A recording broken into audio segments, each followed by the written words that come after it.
Sejam bem-vindos à videoconferência CICAD, Pobreza e Comportamentos Aditivos numa Sociedade de Risco, que será dinamizada pelo Dr. Américo Nave, Dr. Jorge Barbosa. A moderação desta sessão estará a cargo da Dra. Graça Vilares. Para dar as boas-vindas, passo a palavra ao Dr. Manuel Cardoso, Subdiretor-Geral do CICAD. Bom Olá, dia, Manuel Cardoso. bom dia, Lúcia, bom dia a todas e a todos, muito obrigado. Em primeiro lugar, permitam-me, enfim, cumprimentar os participantes, dar-lhes as boas-vindas, está feito, bem-vindos. Depois, permitam-me agradecer aos palestrantes, ao Américo Nave e ao Jorge Barbosa, muito obrigado aos dois. Serão seguramente uma fonte de informação riquíssima para todos os participantes e um agradecimento muito especial à doutora Graça por moderar esta sessão. Eu não vou dizer muito porque acho que eles são...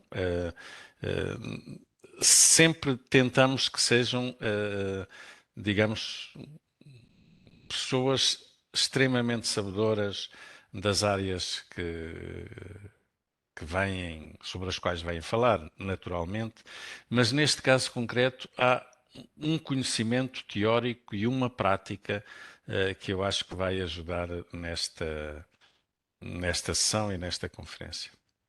Esta conferência tem a particularidade de ser, digamos, uma associação entre o CICAD com a Rede Europeia Antipobreza, e que se inscreve, digamos, nas comemorações do Dia Internacional para a Erradicação da Pobreza. Como sabem, este Dia Internacional foi ontem. A conferência é hoje.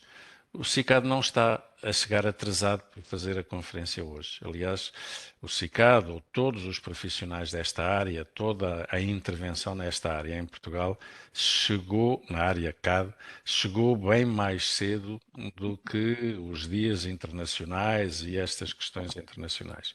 Mas queríamos associar-nos a esta comemoração. Na verdade, todos, é do conhecimento de todos, que as pessoas com problemas associados ao consumo de substâncias ilícitas ou lícitas e a outros comportamentos aditivos são, permito uma expressão, uma fonte que alimenta este problema da pobreza, da estigmatização, e por isso o trabalho que possamos fazer com eles contribuirá sempre para estes objetivos internacionais que se nos apresentam e que são também objetivos nacionais de erradicação da pobreza. Permitam-me apenas que refira, porque só queria mesmo deixar esta mensagem, aquilo que é o trabalho. Eu vou dizer CICAD, mas o CICAD é hoje um organismo central apenas. Quando refiro o CICAD, refiro-me, permitam-me isso, todos aqueles que trabalham comportamentos aditivos e dependências, sejam eles do setor público, do setor social ou mesmo do setor privado. Aquilo que tem sido a nossa intervenção vai muito além, naturalmente, do CICAD, dos CRIs, das DICAD, se quiserem, mas também das associações de todas as entidades que trabalham diretamente no terreno com esta problemática. E a mensagem que eu queria deixar, porque a sinto, e porque sinto que a maior parte de vós a vive em permanência, é que a intervenção que fazemos não tem como objetivo, em momento algum, nem pode ter, o alimentar estas situações de pobreza ou de discriminação. Não pode, nunca pode ser apenas a intervenção, permito uma expressão caritativa em relação à pessoa, seja qual for a circunstância. Aquilo que fazemos e que queremos fazer é ajudar as pessoas que têm problemas a integrarem-se, a resolverem estes problemas e a poderem sair da situação em que num momento qualquer terão caído nesta situação de pobreza, de exclusão ou de estigmatização. Esse é o nosso papel em cada momento. É ajudar as pessoas. A centralidade no cidadão é aquilo que nos move. A qualidade de vida, o bem-estar desse cidadão deve ser a nossa missão em cada momento. Então, para esta é então a minha mensagem que vos queria deixar hoje.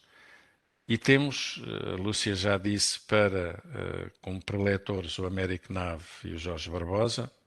Vocês todos os conhecem, e como moderadora, ela a apresentá-los à melhor, temos a doutora Graça Vilar, que é mestre em Medicina Legal e Ciências Forenses, mas eu acho que ela é fundamentalmente psiquiatra, assistente graduada de Psiquiatria, com competências em adictologia clínica e a sua especialidade em Psiquiatria Forense. E é também a diretora do Serviço de Planeamento e Intervenção aqui do CICAD enfim, não é, mas faz esse papel, não é porque não está na orgânica do CICAD, mas eu diria que faz o papel de diretora clínica para a área e por isso também nessa função lhe dou a palavra para moderar esta conferência. Doutora Graça, as maiores felicidades, sei que a conferência vai seguramente ser um sucesso, mas a todos, a todas e a vocês, preletores, muito obrigado e uma boa sessão. Muito obrigada, Dr. Manuel Cardoso. Bom dia a todos e a todas. É com enorme interesse, entusiasmo e disponibilidade que aqui estou para moderar esta mesa da maior relevância nos tempos atuais, que naturalmente, quando o Núcleo Distrital de Lisboa, da Rede Europeia Antipobreza, nos contactou também para podermos nos associar, como o Dr. Manuel Cardoso já referiu, a este grande desidrato que, como o CICAD, como serviço público, só poderia abraçar toda esta sequência das comemorações do Dia Internacional para a Erradicação da Pobreza e, como serviço público, prima essencialmente pelos direitos humanos. E é nesta perspectiva, que já falado também pelo Dr. Manuel Cardoso, que estamos aqui hoje para podermos refletir sobre aspectos que nos momentos atuais são da maior premência e necessidade de atenção de todos nós, ao pensarmos e ao vermos, nomeadamente, o relatório do Observatório Nacional da Luta contra a Pobreza, agora o relatório que saiu em outubro, correspondente aos dados de 2021 e atendendo ao impacto da pandemia, vemos que o risco de pobreza e ou a exclusão social é significativa em Portugal, nomeadamente pelos dados que foi-nos dado a conhecer. O nosso país, Portugal, está na posição de 8º país da União Europeia, dos 27 Estados-membros, como a necessidade de atender a estas grandes vulnerabilidades, não só sociais como económicas, e, portanto, este tema só poderia mesmo estar no cerne de toda a nossa atenção e, por isso mesmo, podermos estar dispostos aqui, nesta manhã, a poder refletir sobre toda esta matéria e toda esta problemática que realmente queremos mesmo atender e cuidar de todas as pessoas nesta situação.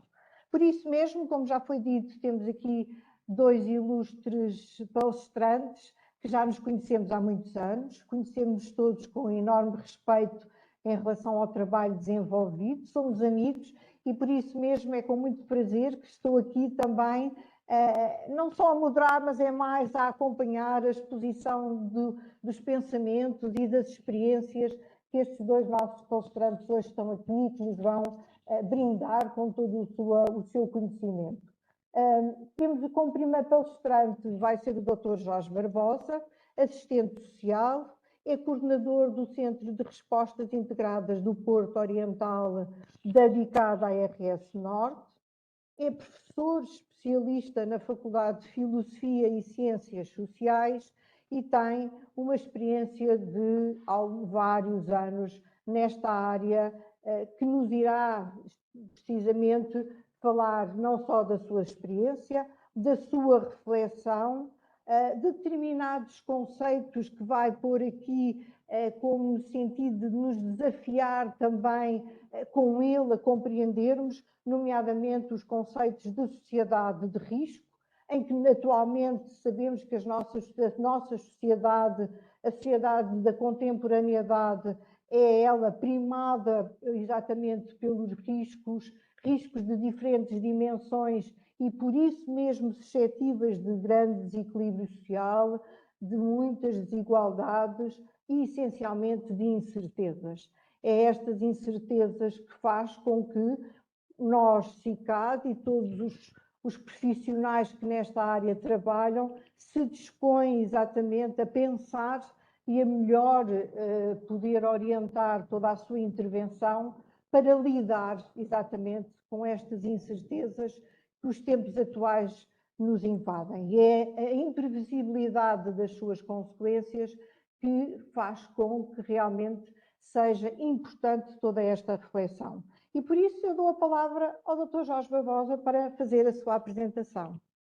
Muito obrigado, doutora Graça. Antes de mais, gostaria de cumprimentar quer os meus colegas de mesa, quer também todos os participantes. Um abraço especial à doutora Graça Vilar, ao doutor Manuel Cardoso, à minha colega doutora Lúcia e também ao doutor Américo. Gostaria também de agradecer o trabalho de todos os profissionais de saúde que nestes últimos anos têm vindo a intervir no contexto de risco, sobretudo com a pandemia e agora com a crise da inflação e com as consequências da guerra na Ucrânia, que têm vindo a desenvolver um trabalho de minimização da pobreza junto dos nossos utentes, que é um dos grupos mais vulneráveis a situações de pobreza e exclusão social. E hoje eu irei partilhar convosco uma reflexão, que também é uma reflexão de todos nós, que intervimos há várias décadas neste fenómeno. Muitas das vezes a questão da pobreza não se encontra nas agendas das políticas sociais, mas relativamente à questão dos comportamentos aditivos e dependências, a questão da pobreza foi para nós sempre uma prioridade. Até porque uma franja significativa dos nossos utentes, quando chega aos nossos serviços, chega numa situação de exclusão social extrema. Valeria a pena falar do nosso trabalho também ao nível da rede e da rede para os sem-abrigo e no âmbito da Estratégia Nacional para as pessoas em situação de sem-abrigo. Eu vou partilhar então a reflexão. Tem, digamos, uma articulação com a atual sociedade de risco, a atual sociedade contemporânea, que é uma sociedade neoliberal de risco, em que o risco é iminente e nós vamos perceber desde quando é que se trabalha esta questão. E a população com quem nós trabalhamos também está em situação de risco para a questão do SCAD, para a questão da exclusão e também na situação de doença e, sobretudo, as comorbilidades orgânicas e psiquiátricas que afetam tanto a população com quem nós trabalhamos, as pessoas com quem nós trabalhamos. Mas eu optei por organizar toda esta comunicação em 4 grandes tópicos. Um que é o suporte teórico que apoia esta reflexão. Por outro lado, o contexto das nossas intervenções, o enquadramento e, sobretudo, o enquadramento político para intervir nestes domínios e a relação do problema dos comportamentos aditivos com a pobreza. E, por último, que estratégias temos vindo a definir também no sentido de mitigar e minimizar a condição de pobreza apresentada pelas pessoas com quem nós trabalhamos. E aqui numa perspectiva de diferenciação, o que é que nós fazemos de diferente nesta área e que tem sido um contributo para a inclusão das pessoas com comportamentos aditivos.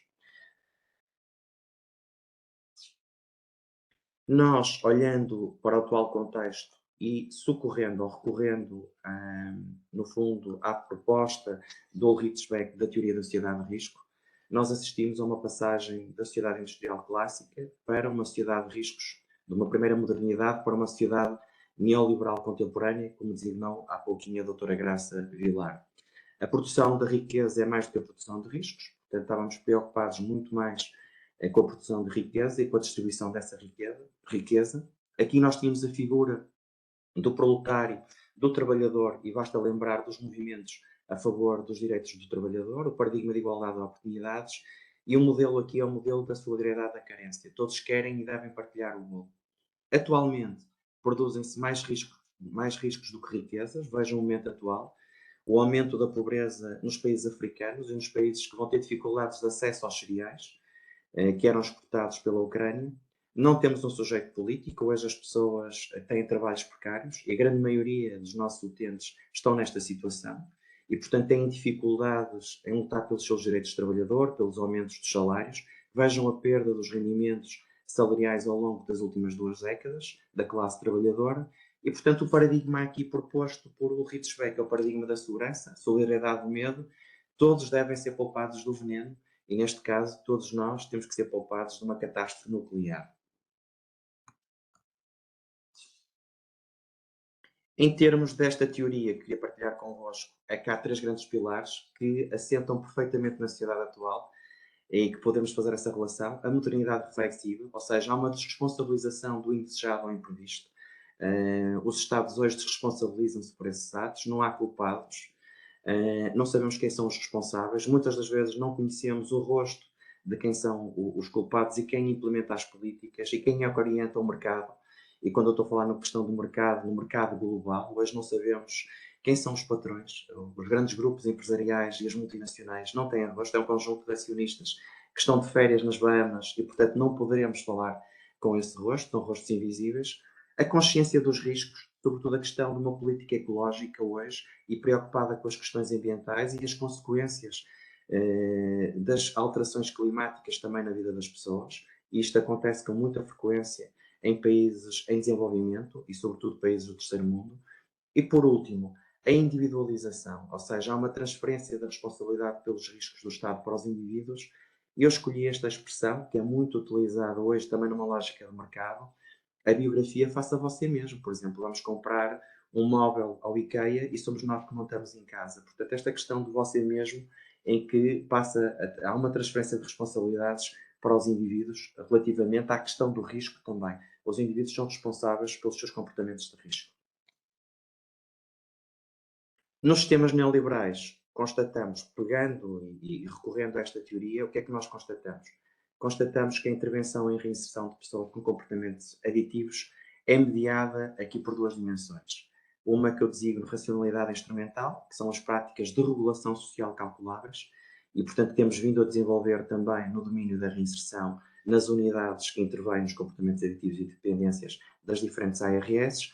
Mas, por outro lado, há uma preocupação prioritária com os nossos utentes. O Dr. Manuel Cardoso falava há pouco na questão da centralidade do cidadão e as nossas preocupações com as pessoas, que é a racionalidade substantiva. Esta é a primeira etapa do nosso trabalho, de desenvolver práticas que protejam a dignidade humana das pessoas com CAD. E uma das questões que se coloca também é como é que nós conseguimos unir a racionalidade instrumental com a racionalidade substantiva. Vários trabalhos de investigação promovidos pelo CICAD destacam exatamente a racionalidade comunicativa, ou seja, contribui para ativar uma cidadania justa e ajustável às particularidades das pessoas com CAD. Queria-vos dizer que neste momento nós estamos a trabalhar a condição de género e estamos a trabalhar as questões da mulher nos nossos serviços. Algumas das mulheres que nós acompanhamos têm dificuldades em aceder a serviços de especialidade nos grandes hospitais e é nas nossas consultas que nós estamos a introduzir novas estratégias também que respeitem essas particularidades. Esta questão da racionalidade instrumental que nós definimos como a burocracia, cada vez mais temos que preencher e temos que introduzir dados numa plataforma informática, mas não podemos esquecer da outra dimensão e que será a última a apresentar, que é a criatividade. Através da criatividade, nós podemos contribuir para a erradicação da pobreza, trabalhando nesta dimensão da racionalidade substantiva, que assenta num modelo de solidariedade, ou seja, que promove estratégias de autonomia, de capacitação social e reflexão, que responde aos novos desafios colocados pela encontrabilidade da sociedade de risco. Por outro lado, a burocracia que se centra no modelo da modernidade, que institucionalizou toda esta lógica burocrática, instrumental e as formas de individualização. O que significa que o risco substituiu o bem-estar como objetivo da intervenção em reinserção, cada vez mais orientada para a regulação, a monitorização das subclasses em situação de vulnerabilidade e exclusão social, como é o caso das pessoas com comportamentos aditivos e dependências. A dimensão técnica tem sido priorizada entre os técnicos da reinserção, com o objetivo de os tornar mais eficazes e mais eficientes na gestão das incertezas e dos riscos sociais no âmbito do SCAD. E aqui nós temos o surgimento de novas substâncias sintéticas todos os dias, cada vez mais perigosas, os novos padrões de consumo e, sobretudo, uma das grandes dificuldades, intervir com novos perfis de consumidores. E aqui poderia falar do erinómano, do alcoólico, do jogador, etc., e do jovem, dependente do ecrã. O contexto global de risco, poderíamos dizer que ele não surge apenas neste século, ele surge na década de 80 do século XX. É interessante ver que 3 meses antes do desastre de Chernobyl, Ulrich Beck lançou a sua obra, a Teoria da Sociedade de Risco, em que chamava a atenção para estas questões, do ponto de vista ambiental, do ponto de vista social, num primeiro momento houve impacto na Europa, a partir de 26 de abril de 1986, mas para nós, para as equipas que trabalham, para as equipas multidisciplinares que trabalham com pessoas com comportamentos aditivos, há um conjunto de situações específicas. As alterações climáticas, a Troika em Portugal em 2011 também atingiu de uma forma dramática algumas das pessoas com quem nós trabalhamos, ficaram fora do acesso aos apoios sociais, houve redução dos apoios sociais. Basta lembrar que a própria Troika promoveu medidas de redução, nomeadamente o rendimento social de inserção, em que foi reduzido o seu valor para pessoas que já estavam numa situação de pobreza. Um dos aspectos também na década de 80 e na década de 90, que a doutora Graça Vilar, por exemplo, teve a oportunidade de trabalhar, o flagelo do VIH e SIDA nos nossos doentes. Isso foi outra situação de risco. Muitos de nós que aqui estamos a assistir a esta videoconferência integrou as equipas nessa altura, exatamente pela questão da epidemia do VIH e SIDA. Tivemos também as questões do desemprego que tivemos que trabalhar e a questão do desemprego nos nossos doentes com uma taxa elevadíssima. E foi possível reduzir essa taxa e promover a integração através do Programa Vida e Emprego, que vamos falar mais adiante. Ultimamente, temos 3 aspectos que se refletem no dia-a-dia das pessoas com comportamentos aditivos. Foi a questão da Covid-19 em 2020 e 2021 e, ultimamente, as consequências da guerra na Ucrânia. E reparem que estes 36 anos que temos de sociedade de risco começaram na Ucrânia e estão agora na Ucrânia. É muito interessante ver essa questão e por isso guardei esta fotografia para o último lugar aqui na apresentação.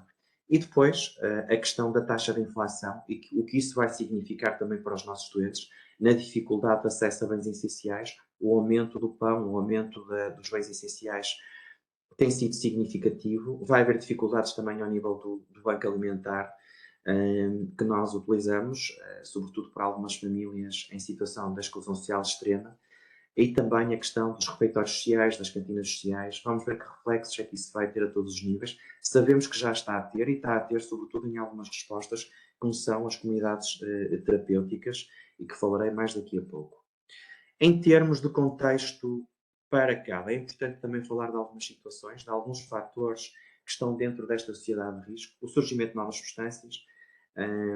O próprio ex-presidente Jorge Sampaio falava isto também em 2014 e em 2015 sobre o fraco investimento político nesta área. E temos que chamar a atenção para esta questão também. O contexto pandémico, a ausência de um modelo organizativo ajustável às novas necessidades dos cidadãos e comunidades. A questão de envelhecimento, os nossos doentes estão a envelhecer, cada vez mais velhos, chegam-nos também ao serviço mais velhos e com mais anos de consumos. As questões de género e as novas tecnologias. Há pouco falei nesta questão, a diversidade de atribuições e competências, o álcool, o jogo patológico, a dependência do ecrã. E também temos que estar atentos, sobretudo, ao movimento da legalização da cannabis.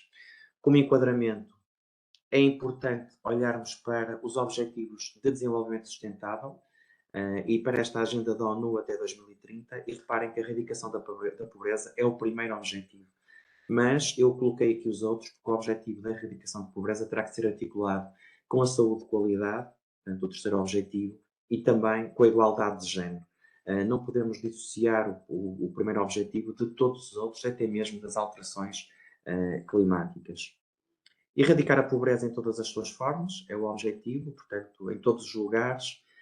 Implementar medidas e sistemas de proteção social adequados. Isto é fundamental para erradicar a pobreza, e já vamos falar sobre os dados que foram apresentados ontem e a importância dos apoios sociais e do reforço dos apoios sociais em momentos de crise.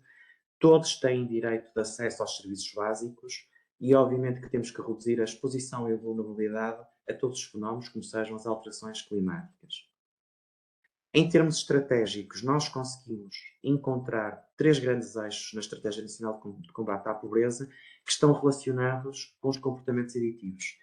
Eu hoje não apresento o Plano Nacional para a Redução dos Comportamentos Aditivos porque ele ainda não foi publicado. Portanto, estamos a aguardar a publicação do Plano para a Redução dos Comportamentos Aditivos e Dependências até 2030 e, portanto, não faria sentido estar a divulgar hoje, mas poderíamos também identificar quais são as linhas orientadoras no nosso plano para a erradicação. O que encontramos é o inverso na Estratégia Nacional de Combate à Pobreza e estes 3 grandes eixos são fundamentais. A prevenção dos riscos, a promoção da integração laboral e um dos aspectos que eu considero também muito importante e que temos que olhar para ele, que é a questão do estigma e discriminação nos serviços de justiça e nos serviços de saúde. E por isso achei muito relevante que a estratégia para a erradicação da pobreza se preocupasse exatamente com estes 3 grandes eixos. Sobretudo a gestão do risco associado aos comportamentos de consumo de substâncias psicoativas lícitas e ilícitas e a utilização nociva de medicamentos e anabolizantes do ecrã e jogo.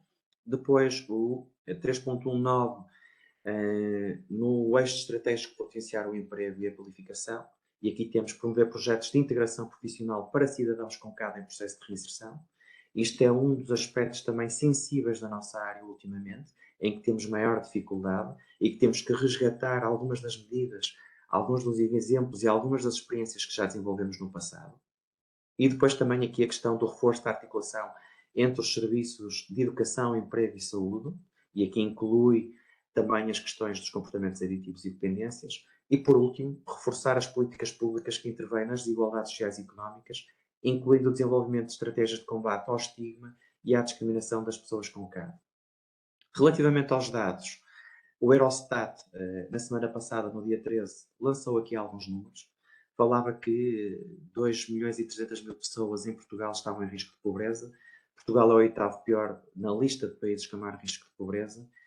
E o primeiro ano de pandemia tinha criado 230.000 novos pobres. Obviamente que nestes indicadores nós enquadramos muitas das pessoas com comportamentos aditivos e dependências que chegam aos nossos serviços, o que significa que 22,4% da população estava em risco ou está em risco de pobreza. Ontem, o Pordata lançou também alguns números interessantes. 4.400.000 pessoas são pobres em Portugal. Se não fossem as medidas de apoio social, mantínhamos este número desce para 1,9, portanto para quase 2 milhões de pessoas. E falamos de medidas de apoio social como a RSI, como as pensões de reforma. O risco de pobreza em Portugal subiu 12,5. E há outra questão. Pobreza, na definição, não é apenas privação ou falta de acesso ou falta de rendimentos. Há outras questões que passam, sobretudo, até pela própria felicidade e até pela própria pobreza energética. Nós sabemos que a subida dos preços aumenta as dificuldades dos portugueses e esta questão da pobreza energética também terá que ser falada também nos nossos programas e nos nossos projetos. Conseguimos saber neste momento que 25% dos portugueses têm mais condições de habitação e têm casas com fraco isolamento. Também é importante referir que o Fundo Ambiental permitiu descer essa taxa. Em 2005 era de 40% e aqui é significativa a descida. E não podemos esquecer que a maior parte dos nossos estudantes que estão em processos de reinserção vivem em fracas condições de habitabilidade. Relativamente a alguns estudos que relacionem os comportamentos aditivos com a pobreza, não há muitos, portanto identificamos uma escassez e isto é uma área de relevância social e científica. Acho que era importante olharmos e isto vai ser uma proposta também para nós, técnicos, dos comportamentos aditivos e dependências que intervêm na reinserção, também desenvolver projetos nesta área. Alguns estudos, um estudo em 2015, dizia que os indivíduos originários de contextos pobres tendem a começar mais cedo e a ficarem mais tempo dependentes da droga. Um estudo também da Rede Europeia Anti-Pobreza falava que um dos grupos vulneráveis à pobreza eram sobretudo os alcoólicos e os toxicodependentes, e algo muito interessante que vai nos permitir também redefinir os nossos processos de articulação com as outras estruturas da rede social e, sobretudo, com as IPSS e com a Segurança Social. Nós constatamos, e há estudos também anglo-saxónicos que dizem isso, que identifica uma alta prevalência de consumo de substâncias psicoativas em utentes atendidos nos serviços de assistência ou de proteção social, sobretudo indivíduos com doença mental, agressores e vítimas de violência doméstica, pais de crianças e jovens vítimas de maus tratos. Ou seja, na CPCJ, muitos dos pais apresentam problemas relacionados com o SCAD, muitos dos utentes beneficiários com RSI apresentam problemas relacionados com o álcool e com outras substâncias, e poderíamos dar mais exemplos. Ou seja, é necessário reforçar o trabalho de partenariado nesta área. Relativamente àquilo que se passa nas nossas unidades e consultando os dados de 2020, ainda não foram divulgados os dados de 2021, estavam em tratamento 23.569 pessoas com comportamentos aditivos. Destas 23.000, 14.465 encontravam-se em processo de reinserção, estavam acompanhadas pelas equipas de reinserção, o que significa que 61,4% das pessoas com CAD que estão a ser atendidas nos nossos serviços. Eu aqui não coloquei os utentes que são acompanhados nos programas de respostas integradas, então esta taxa pode subir. Portanto, temos mais de 60% em risco de pobreza. 466 pessoas que deram entrada nos nossos serviços estavam em situação de sem-abrigo, portanto, uma situação de exclusão social extrema. Em termos da relação com a pobreza com os CAD, encontramos um esquema que foi apresentado pelo Observatório Europeu das Drogas e da Toxicodependência em 2003, em que encontramos esta relação com várias dimensões da vida das pessoas com comportamentos aditivos, a questão do sem-abrigo, a questão da prostituição, o trabalho sexual, a dificuldade de acesso aos cuidados, a violência, a criminalidade, a doença, o desemprego, o baixo nível de escolaridade, o endividamento. Aqui falam na imigração, eu aqui em Portugal falo na migração, nos migrantes e nos refugiados, e tem chegado a alguns casos também que apresentam comportamentos aditivos e dependências, e que nós também temos que adaptar as nossas estruturas a essa nova figura. O perfil da pessoa com comportamentos aditivos que está em acompanhamento nas equipas de reinserção dos CRIs, apresenta idade avançada, a grande maioria está no grupo etário, insere-se no grupo etário dos 45 aos 55, com baixos níveis de escolaridade, desempregado, dependência de familiares, baixa autoestima. É importante trabalhar estas questões, trabalhar a dimensão psicopopulacional, é a primeira etapa de um trabalho de reestruturação e de um processo de reinserção, e isto é trabalhar a pobreza. Portanto, trabalhar também as condições psicoemocionais destas pessoas, a elevada prevalência de comorbilidades, quer orgânicas, quer psiquiátricas, e a questão que a grande maioria destes utentes, olhando para os diagnósticos que são elaborados por estas equipas, constatamos que a grande maioria apresenta necessidades, reparem, em duas áreas prioritárias: a saúde e a proteção social. A saúde, consultas de especialidade, infecciologia, estomatologia, entre outras, e também na área da psiquiatria, e a proteção social. Muitos dos nossos utentes são encaminhados e também estão a ser acompanhados em equipas com o protocolo do RSI. E aqui chama a atenção também para um acompanhamento da nossa parte relativamente para este novo movimento de transferência de competências na área da ação social, da segurança social para as autarquias. Também vai exigir um trabalho acrescido da nossa parte e uma melhoria das articulações com as autarquias. Relativamente às ameaças, pegando numa análise SWOT do contexto atual de risco que vivemos, eu chamaria a atenção para o problema das comunidades terapêuticas. Foram extintas 490 camas nos últimos tempos, algumas comunidades encerraram, e isto é um problema para o nosso trabalho, deixamos de ter capacidade de resposta. Também queria chamar a atenção que as comunidades terapêuticas também terão que se adaptar ao novo perfil de doente que nos chega às nossas unidades. Obviamente, o que é que acontece aqui? No momento de crise, as comunidades têm dificuldades em pagar os custos energéticos, os custos alimentares, e, portanto, as camas convencionadas, o valor que é atribuído terá que ser aumentado. Isso é uma questão que, obviamente, as entidades responsáveis, e sobretudo o Governo, o Ministério da Saúde, terão que refletir sobre isto. Portanto, todos nós já falamos sobre isto, o SICAD e as ARS, e que temos de estar atentos, e isto é um fator de risco. A questão do alojamento local no âmbito do turismo também retirou a nossa capacidade de resposta. Muitos dos nossos utentes eram alojados em residências, em pensões, em quartos alugados, e nas grandes cidades deixamos de ter esta resposta, no Porto, em Lisboa. A extinção do programa Vida e Emprego foi um erro estratégico. O Governo, na altura, não entendeu a importância desta medida de discriminação positiva para um grupo, que era o grupo das pessoas com CAD. Queria-vos dizer que o programa Vida e Emprego, olhando para os seus resultados, permite-nos dizer que mais de 30% das pessoas que tiveram a oportunidade de participar numa das medidas teve integração definitiva no mercado de trabalho. Não há nenhum programa em Portugal que tenha tido esta taxa de inserção laboral.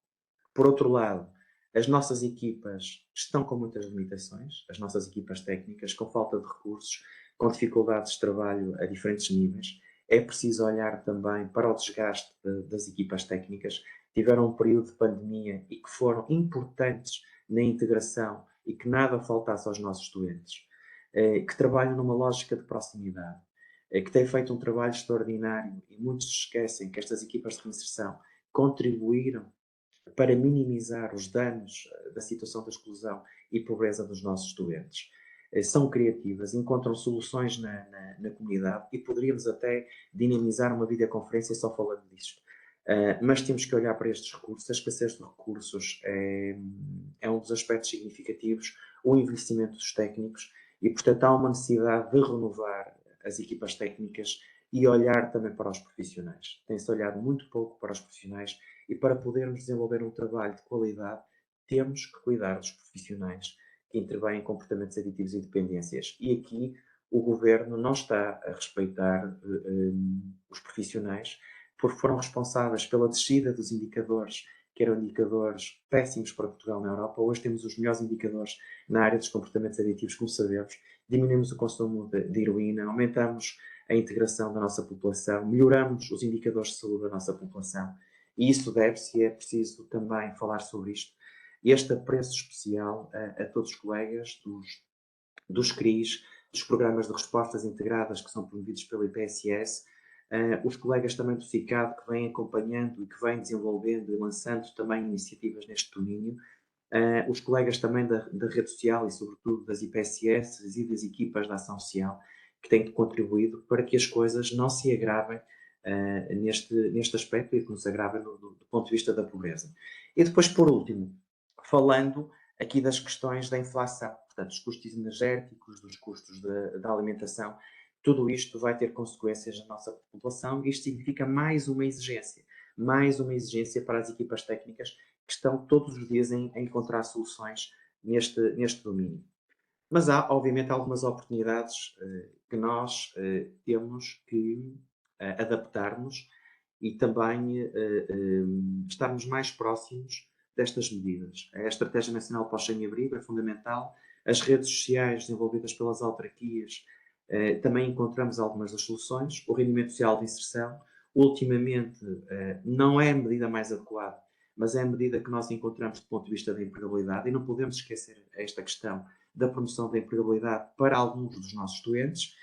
E, por último, os centros qualificam no sentido da qualificação escolar e da formação profissional dos nossos doentes. Por último, a questão que colocamos é que estratégias é que nós desenvolvemos, é que nós propomos e que se diferenciam de todas as outras. Eu aqui hoje não partilho convosco outro tipo de estratégias na área da empregabilidade, até porque a grande maioria dos nossos doentes com comorbilidades e em idade avançada, a questão da empregabilidade não é prioritária. A prioritária é cuidar das pessoas. E como é que nós podemos cuidar das pessoas? Numa lógica de racionalidade substantiva, pegando num conceito de criatividade.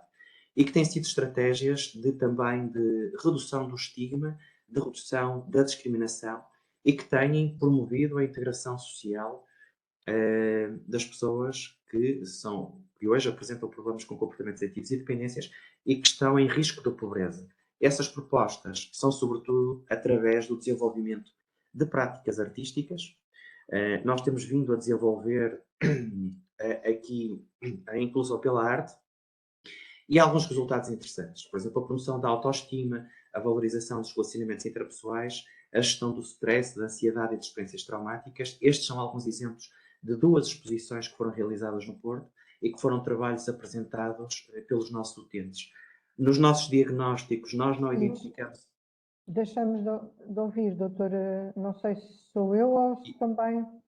E agora já consegue ouvir-me, doutora Graça? Sim, e depois pedia-lhe para finalizar a comunicação, está bem? Okay. Eu vou ser rápido, por isso, a inclusão pela arte, estes são 2 exemplos de 2 exposições, também a inclusão pela música e o que o projeto Som da Rua, é um dos aspectos também significativos nesta área, em que muitos dos nossos utentes tiveram a oportunidade de participar nesta orquestra e de estar num palco. Eu teria o medo terrível de estar num palco a cantar ou tocar um instrumento, e vejam que estas pessoas têm exatamente competências, ou seja, aquilo que eu dizia anteriormente, nos nossos diagnósticos sociais, não preocupamos apenas com as necessidades, preocupamos com as potencialidades, e os nossos utentes apresentam potencialidades nesta área da arte. Falando que aqui os resultados, a promoção da comunicação, da relação da expressão, a promoção da criatividade, a valorização das experiências de vida e a melhoria dos processos de integração profissional e no mercado de trabalho. Outra das atividades que temos vindo a promover são atividades esportivas inclusivas, a Liga para a inclusão pelo desporto, normalmente definido como futsal social, em que alguns utentes tiveram a oportunidade de participar. Isto permitiu promover a adoção de estilos de vida saudáveis, a promoção da autoestima, a valorização da responsabilidade pessoal e coletiva, a prevenção da recaída e o sentimento de pertença. E, por último, termino a minha comunicação dizendo que a mudança está sempre na próxima esquina, e por isso nós terminamos dando um mote para logo à tarde com a apresentação de 3 projetos: o espetáculo da dança, promovido pelo Cruzar Caminhos, um período de reinserção da Cruz Malha de Valongo de Mar, O Homem que Amava Caixas, o projeto Projeta-te, do Centro Social Soutelo, e por último, uma demonstração de vócia do Cruzar Caminhos da Cruz Malha de Gondomar, Valongo. Muito obrigado pela vossa atenção. Muito obrigada, Dr. Jorge Barbosa, pela excelente comunicação, pela exposição de todo o vosso trabalho, e como sabíamos que iria ser muito interessante e bastante importante, todos os aspectos que aqui foi apresentados. Eu, se calhar, ao contrário daquilo que tínhamos combinado inicialmente, porque é sempre previsível e ser moderador acaba por, nesta situação de não querer nunca interromper, mas como é evidente, estendemos já um bocadinho no tempo. E também para cuidarmos do nosso outro orador, eu se calhar iria juntar a discussão depois no final, que já tenho aqui várias questões, mas deixaria para depois a apresentação do Américo Nave, que também está connosco e que já está ansioso também para fazer a sua exposição. O Dr. Américo Nave é psicólogo clínico, trabalha com alguns dos grupos mais vulneráveis, pessoas que consomem drogas, pessoas em situação de sem-abrigo, requerentes de asilo, refugiados e imigrantes. Tem uma longa experiência também de profissional na área da implementação e coordenação de projetos de redução de riscos, dirigidos a esses públicos-alvo com equipas multidisciplinares. Foi responsável pela implementação e desenvolvimento do primeiro projeto, Housing First, em Portugal, dirigido a pessoas com consumo de substâncias psicoativas. Atualmente tem investido na área dos negócios sociais, com a implementação de projetos que promovem a formação, capacitação e inclusão laboral de pessoas em situação de sem-abrigo e na criação de outros projetos inovadores assentes na filosofia da redução de riscos, todos desenvolvidos pela Crescer, que é uma associação da qual ele é diretor executivo e membro fundador.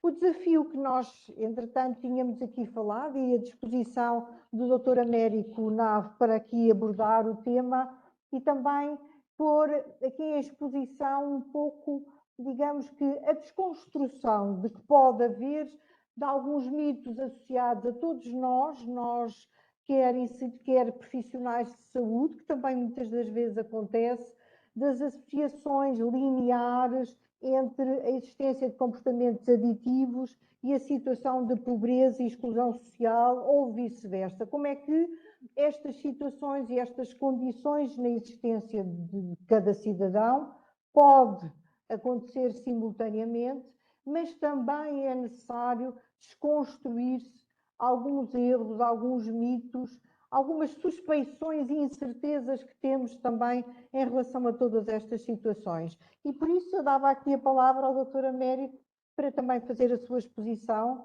e depois no final então iríamos em conjunto abordar os temas aqui expostos. Muito obrigada.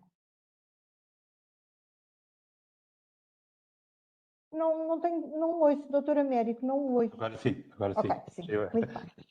Muito obrigado. Boa tarde a todos e a todas. Antes de mais, agradecer à EAPN pelo convite para estar aqui hoje e também agradecer pelo trabalho que tem desenvolvido ao longo dos anos no combate à pobreza, no trabalho em parceria e em comunidade com todas as organizações que trabalham esta área. Também agradecer ao CICAD a possibilidade de estar aqui e também agradecer todo o trabalho que é conhecido por todos na área dos comportamentos aditivos e nos resultados que foram obtidos depois da lei de 2001. Cumprimentar o Dr. Manuel Cardoso, a doutora Graça Alves, o Dr. Jorge Barbosa, a doutora Lúcia, e eu hoje, ver se eu consigo partilhar aqui o meu...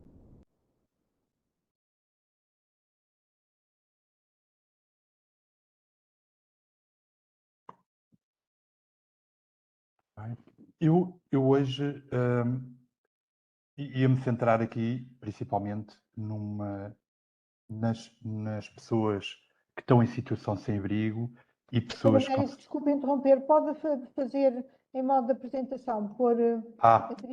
desculpe. Porque estamos a... Ok. Obrigado. Para obrigado. ser mais fácil para todos nós. Sim, Muito obrigada. Sim, obrigado e agradeço.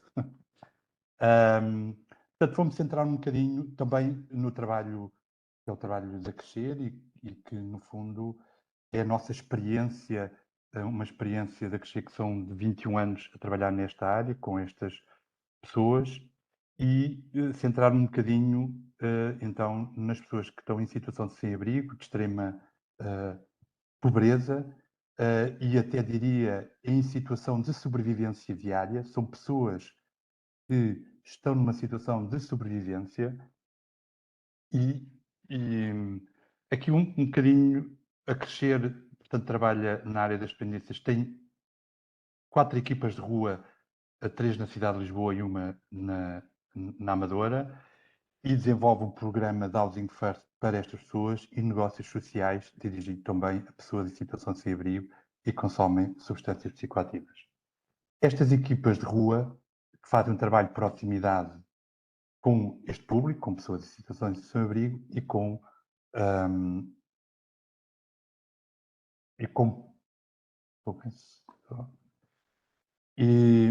pessoas que consomem substâncias psicoativas nos principais bairros de tráfico e consumo da cidade de Lisboa.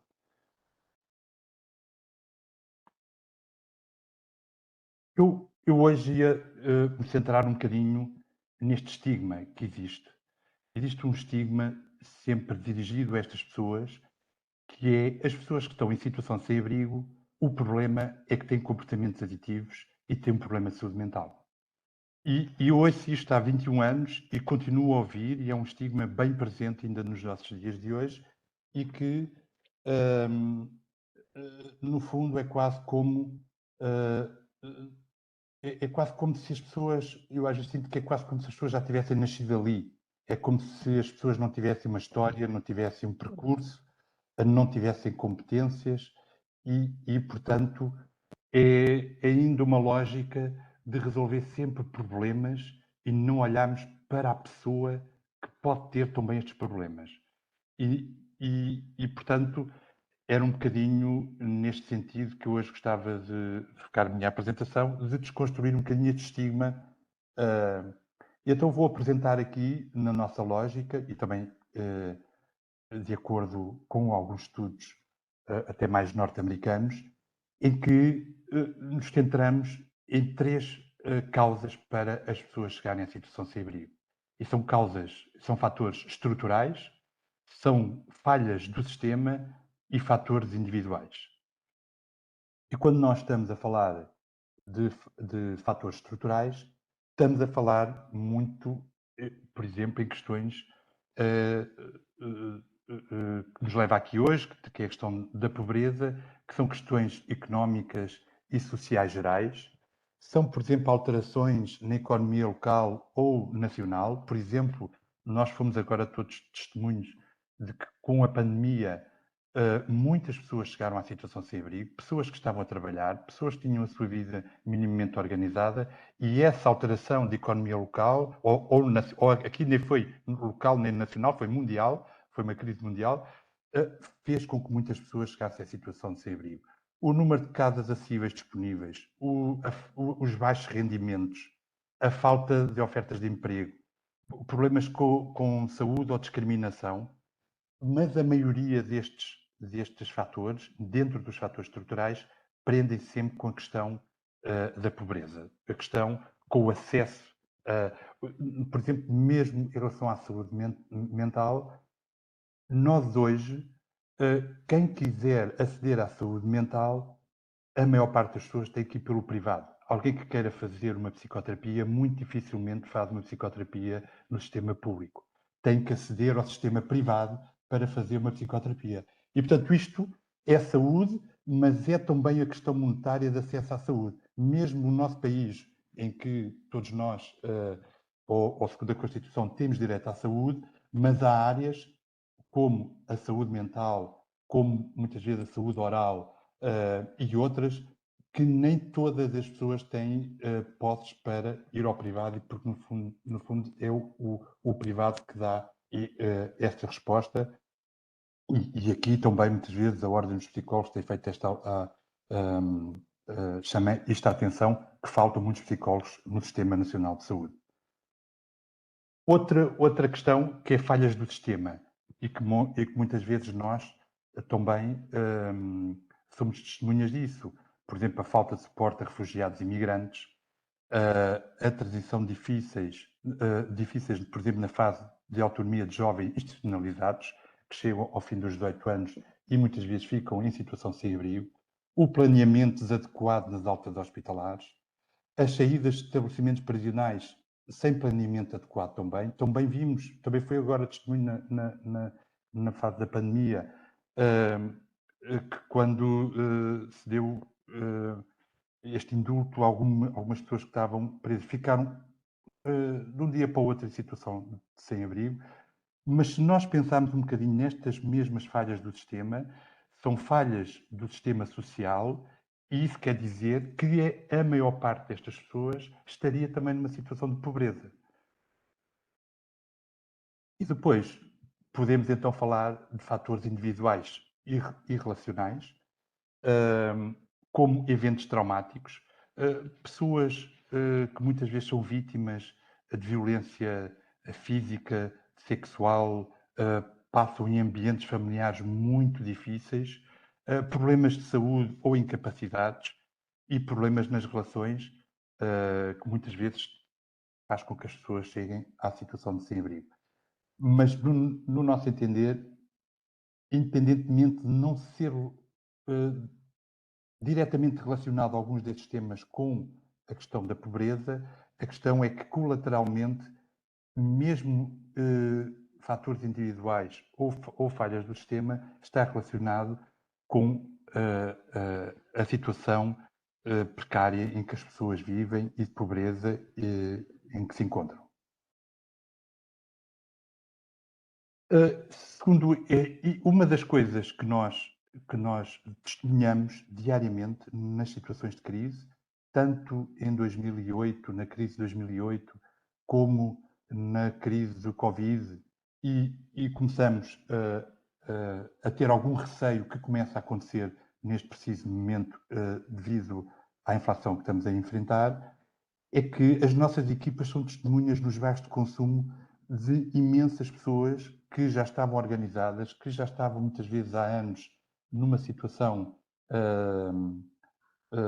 com a sua autonomia, a trabalharem com a sua casa e a chegarem aos bairros de consumo e a recaírem. E isso é uma coisa muito visível para as nossas equipas. Quando há crises, as pessoas chegam à situação de sem-abrigo e chegam à rua. E segundo este estudo, em que o que faz com que em situações de crise as pessoas haja um aumento no consumo, é devido ao stress que as pessoas vivem, um stress de não saber como pode ser o dia delas de amanhã, a incerteza, também a experiência de terem vivido já numa situação de grande vulnerabilidade e coloca-os também com um receio de voltar a essa situação, a perda do emprego, em que acontece muitas vezes em situações de crise, a falta de alojamento, mais oportunidades para o uso recreativo de substâncias, muitas vezes quando as pessoas não estão a trabalhar e não estão ocupadas, isso dá-lhes muitas vezes há uma maior oportunidade para usar substâncias. A falta de atividade promove o uso de substâncias e a escassez de oportunidades de emprego promoveu o aumento da automedicação. Portanto, isto é muitas vezes o testemunho de que nós somos testemunhas, muitas vezes, deste lado teórico, destes estudos, no próprio terreno que trabalhamos diariamente. Também achei interessante, no congresso agora na Ordem dos Psicólogos, que decorreu em Aveiro, o mês passado, o professor Eldar Shafir fez uma apresentação e em que falava da escassez, afeta a escassez monetária das pessoas, afeta as capacidades cognitivas das pessoas. Portanto, eu tirei algumas frases aqui do professor, mas que para nós refletem muito ou justificam muito o que muitas vezes nós dizemos, que é as pessoas têm determinados comportamentos porque estão numa situação de sobrevivência. A prioridade destas pessoas é a sobrevivência. Não conseguem, é muito difícil olharem para outros fatores, para outras variáveis e muitas vezes ter ações que podiam melhorar a sua vida porque estão concentradas muito nesta questão de sobrevivência. Por exemplo, quando não se tem o suficiente, a mente concentra tanto naquilo que não se tem que acaba por negligenciar tudo o resto. E isso pode influenciar os acontecimentos da nossa vida. Tem menos tempo para olhar para outras coisas. E ele dá mesmo um exemplo de que, por exemplo, uma pessoa rica que poderia ser comparado, não é, com este exemplo, que era alguém que vai num táxi e é rico e pode ir olhar para a paisagem e o pobre só se foca no taxímetro. E, portanto, é como se estas pessoas fizessem a sua vida com este exemplo de que uns podem usufruir melhor ou estarem mais atentos a determinados acontecimentos da vida e tomar melhores opções para a sua vida porque não estão concentrados na questão da pobreza e da sobrevivência. Ora, quando as pessoas também chegam à situação sem abrigo, o consumo de substâncias pode ser até uma boa estratégia. No fundo, as substâncias têm um efeito de dormência e alienamento, o que permite lidar com experiências traumáticas de estar em situação sem abrigo, bem como com as consequências negativas práticas de estar nesta condição. Hipervigilância, o stress, a perda de controle, a insegurança, o frio, a exclusão, a ausência de conexão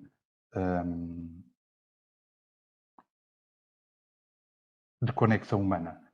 O uso de substâncias psicoativas tem sim uma função adaptativa vital, ajudar uma pessoa em desespero a resolver o seu problema, dor física e emocional. Portanto, nós também podemos olhar para esta questão dos comportamentos aditivos como sempre uma questão de uma péssima escolha, de mais uma vez as pessoas não querem fazer melhor pela sua vida, que continuam nesta situação, que não há nada a fazer, mas nós podemos também olhar por esta perspectiva que, devido à situação de extrema vulnerabilidade e expostos ao trauma de estar em situação sem abrigo, a questão do uso de substâncias psicoativas pode ser uma boa estratégia para estas pessoas, de forma a aguentar a situação em que vivem diariamente.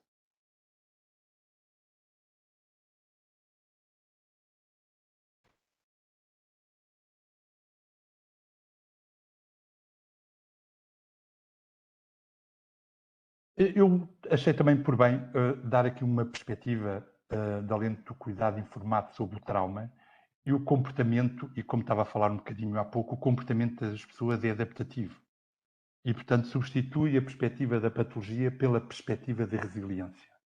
As dificuldades, comportamentos e respostas são vistas como consequências da sobrevivência ao trauma, reações normais a situações anormais. E nós, como técnicos, se acreditarmos que estas reações são adaptativas, conseguimos estabelecer uma relação com um enfoque nas forças do cliente, na criatividade, na autopreservação e determinação. E, portanto, é isto que muitas vezes tentamos trabalhar. Nós, quando estamos a trabalhar com as pessoas que estão nesta situação de grande vulnerabilidade, e eu não digo que é um trabalho fácil, mas o que é importante é os técnicos trabalharem pela perspectiva positiva. É com inputs positivos, é com a visão e a perspectiva das competências das pessoas com quem trabalhamos, podemos promover a mudança e podemos promover a sua autoestima e aproximar estas pessoas de saírem da situação de vulnerabilidade em que se encontram. Eu vou também aqui dar o exemplo do Housing First, porque o Housing First responde a pessoas que estão numa situação de extrema vulnerabilidade e antes de nós implementarmos este projeto do Housing First, por exemplo, era muito usual ouvirmos de que as pessoas não queriam sair da rua e de que havia casos e havia situações que era possível, as pessoas não queriam, era mesmo isto, as pessoas não queriam sair da rua. Era mais um mito de que existia e, no fundo, o que o Housing First veio provar é que todas as pessoas querem sair da rua. E o que o Housing First veio provar é que muitas vezes são as respostas que não estão adequadas às necessidades das pessoas e não o contrário. Desde que implementámos este projeto em 2013, que fará 10 anos no próximo ano, nunca encontramos ninguém que não aceitasse uma casa e vivesse numa situação individual, onde possa ter a sua privacidade, fazer as suas regras e estar incluído. Eu vou apresentar aqui, de uma forma muito sintética, alguns exemplos e alguns resultados do nosso programa de Housing First, em que podemos ver azul escuro as pessoas quando se encontravam em situação sem abrigo e azul claro quando integraram o Housing First. E, portanto, como podem ver, em todo o consumo de substâncias, houve uma redução do consumo de substâncias só porque melhoraram a sua condição de vida, porque saíram de uma situação de extrema vulnerabilidade para integrarem uma habitação onde podiam ter relações com vizinhos, onde podiam aceder às respostas da comunidade, ao supermercado, ao centro de saúde da área de residência, e isso promove um sentimento de pertença e de inclusão que nós acreditamos que só isso, e essa melhoria de condição de vida, ajuda, pelo menos, a ter um melhor controle sobre o consumo de substâncias. Mesmo que as pessoas não parem, muitas vezes, o uso, mas têm um maior controle sobre esse mesmo consumo. Aqui também alguns resultados em que podemos ver a comparação azul escuro em situação sem abrigo e isento do Housing First, o acesso aos serviços de saúde, a adesão à medicação, a adesão a psicofármacos, a respostas sociais, de apoio social, documentação, de contacto com a família. Aqui a adesão a tratamento, a programas de substituição opiácea, também em situação de rua azul escuro e azul claro no Housing First. A substituição opiácea não houve uma grande diferença, porque mesmo assim as pessoas, quando estão na rua, há programas de proximidade de programas de baixo limiar e, portanto, não se nota tanto essa diferença. E portanto, este programa do Housing First tem mostrado e tem provado que, no fundo, é muito importante melhorar as condições de vida das pessoas também quando nós temos o foco em alguns problemas que as pessoas possam vivenciar diariamente. Uma outra resposta também que damos são os negócios sociais. Nós, neste momento, temos 3 restaurantes na cidade de Lisboa. O que nós observamos também é que estas pessoas, em que se dizia que o problema das pessoas é o consumo de substâncias psicoativas e é a doença mental, são pessoas que hoje trabalham nos nossos restaurantes, cozinham, servem à mesa e mostram que têm competências e que não temos que olhar para estas pessoas sempre pelo lado negativo.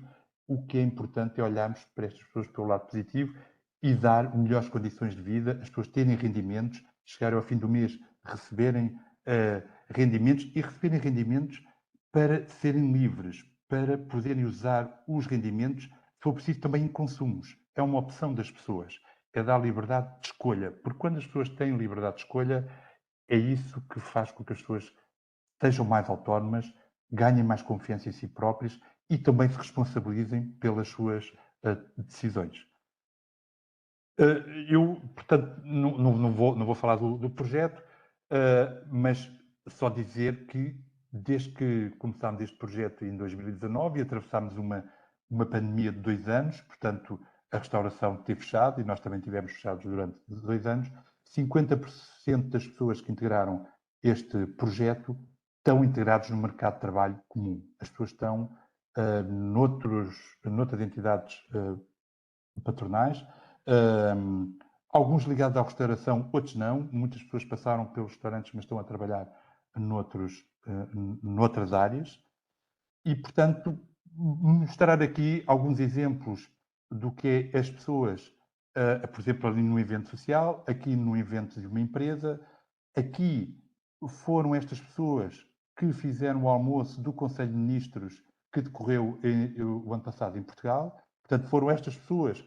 Muitas vezes existe o estigma que o problema é a saúde mental e os comportamentos aditivos, que se olharmos com outros olhos, podem estar a fazer um almoço para os ministros todos europeus que trabalham em Portugal. Aqui uma fotografia com a ministra até da Segurança Social, aqui a participarem numa reunião, os próprios a participarem numa reunião do Conselho de Ministros. E, portanto, era isto que eu queria dizer. No fundo, era passar uma mensagem de que é muito importante as pessoas saírem da situação de pobreza para que também possam ter um maior controle sobre as suas substâncias, e a situação de pobreza leva muitas vezes aos consumos de substâncias e não o contrário.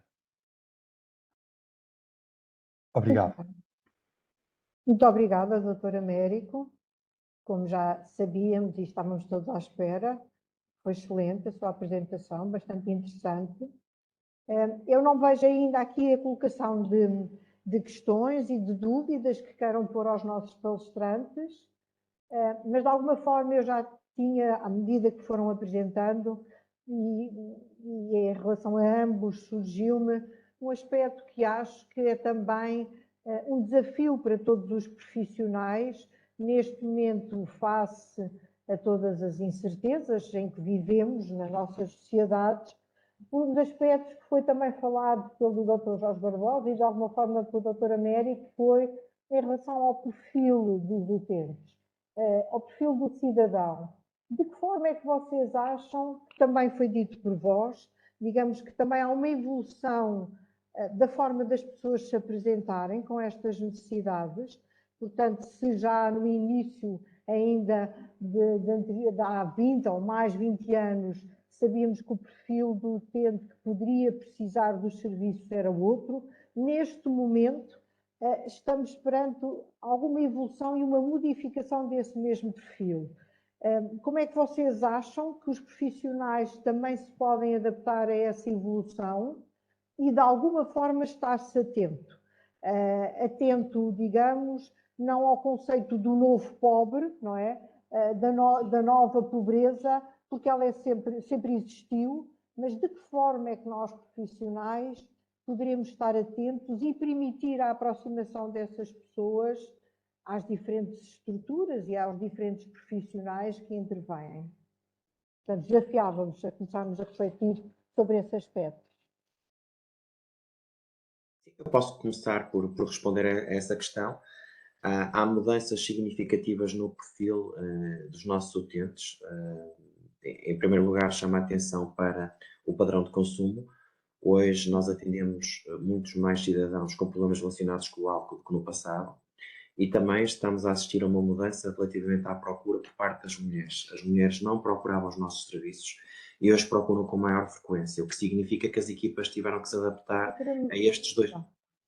Tiveram que se adaptar a estes dois perfis e encontrar outras soluções. Basta lembrar que, por exemplo, aqui no Norte, nós estamos a criar respostas específicas para a mulher, aproximá-la dos serviços também especializados da saúde, E relativamente aos utentes com problemas relacionados com o álcool, há um trabalho com a família, há uma intervenção mais intensiva com a família, também com as estruturas do meio laboral tem sido outro dos aspectos, até porque muitos cidadãos trabalham, estão integrados, mas têm problemas relacionados com o álcool, não deixam de ser bons funcionários e com boas taxas de produtividade. Há também uma sensibilização junto das entidades empresariais e as próprias entidades empresariais já nos contactam também para apoiar nesse trabalho. Eu queria dizer que as ações de intervenção no meio laboral têm aumentado nos últimos anos e tem a ver com esta questão do perfil do nosso utente, sobretudo relacionado com o álcool, com os problemas ligados ao álcool. Hoje encaram provavelmente muito mais como uma doença do que um comportamento desviante. Isto também foi importante. Foi trabalho feito pelos técnicos da prevenção, pelos técnicos do tratamento, através do trabalho da intervenção comunitária.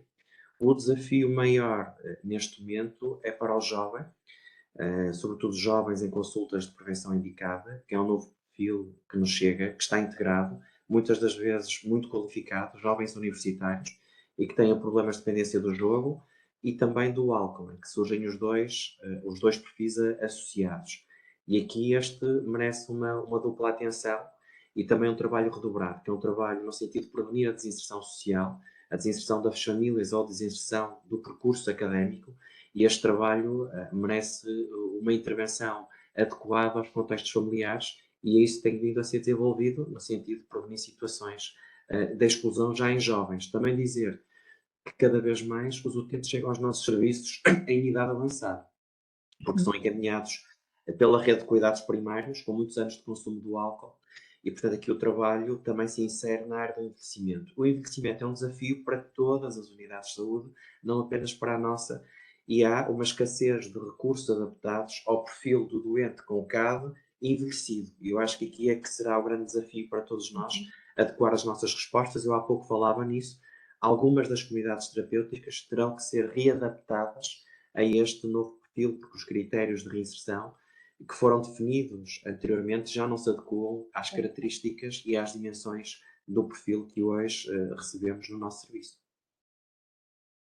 Também, falando um bocadinho das pessoas em situação de sem-abrigo, cada vez mais trabalhamos com estas pessoas porque chegam aos nossos serviços encaminhadas por todas as estruturas que fazem parte dos núcleos de intervenção com pessoas em situação de sem-abrigo. É importante dizer que houve um trabalho importante nesta área, houve um reforço e um investimento, até pela questão da Estratégia Nacional para as Pessoas em Situação de Sem-Abrigo, o envolvimento do próprio Presidente da República, o professor Marcelo.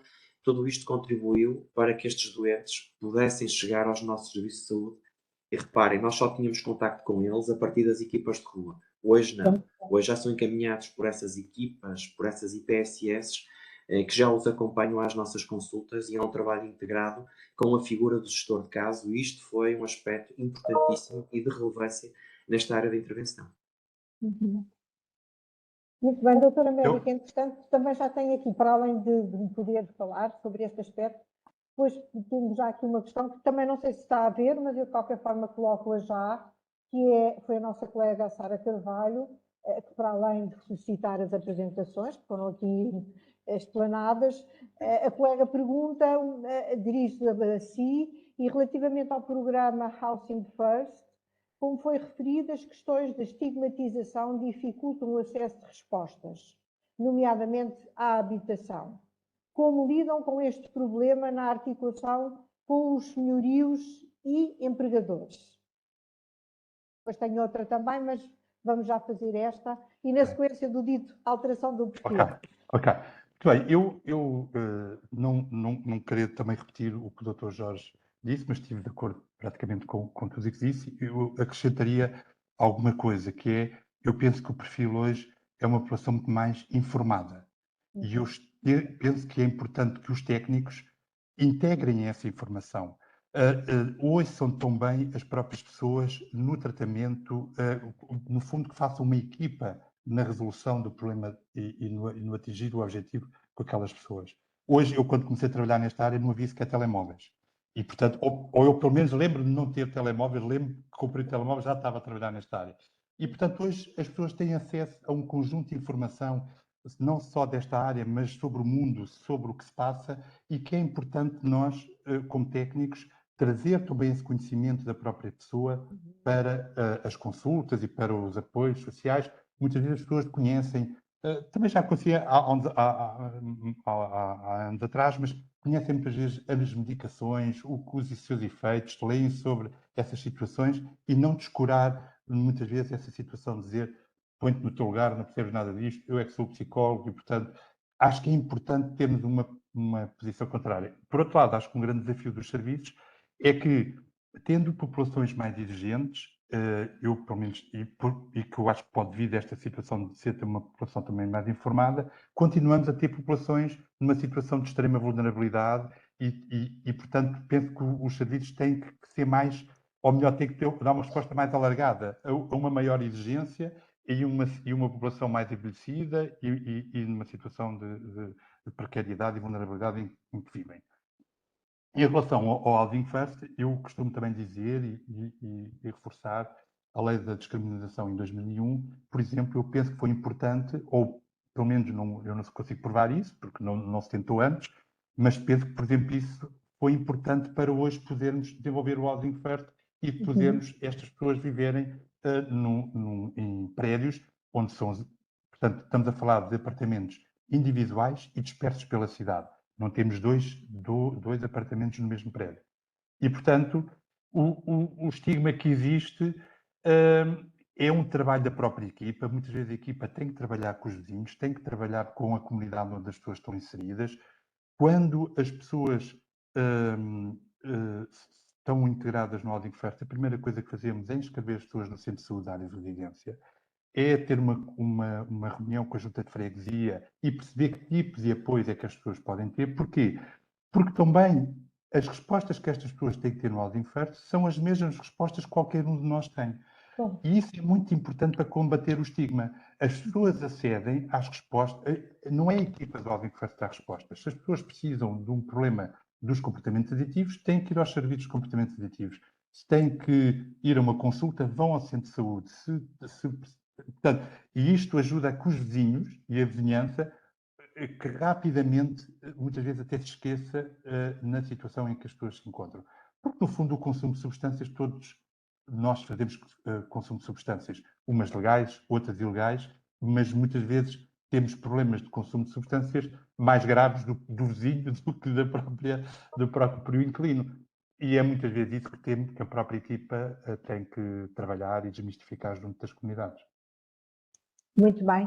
E também temos aqui uma outra questão que é bastante interessante, na medida em que há uma evolução em relação à forma como nós vamos olhando para os comportamentos aditivos e a Mariana Lima põe-nos uma questão que é, refletindo na perspectiva dos comportamentos aditivos relacionados com os ecrãs, por exemplo, os videojogos, estão presentes hoje nos jovens, como veem as equipas esses jovens e que perfil e que intervenção poderá ir construindo e desenvolvendo para chegar exatamente às pessoas que têm esta problemática em diferentes níveis e diferentes dimensões, mas também estas problemáticas podem cada vez mais colocar qualquer cidadão em situação de pobreza. Este aspecto nós não podemos descurar e é extremamente relevante. E, portanto, punha a questão aos dois, de que forma é que agora também, mais uma vez, todos os profissionais de saúde se poderão adaptar, ajustar, apurar o seu olhar para estas novas adições?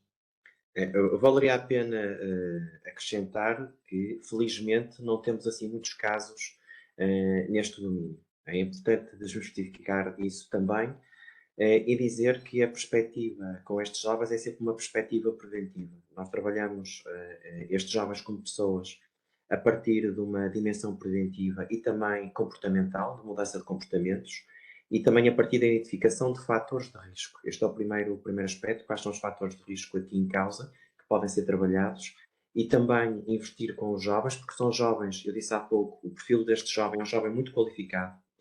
Eu diria que a maior parte deles em processo escolar e alguns já no ensino universitário, e que precisam de ajuda nesta fase, e que é uma ajuda, nomeadamente no treino de competências pessoais e sociais, E, portanto, aqui a perspectiva da psicologia e, sobretudo, os modelos comportamentais são essenciais nesse trabalho, essa abordagem comportamental na mudança de comportamentos, na articulação entre a gestão dos tempos da diversão com os tempos de estudo, é fundamental.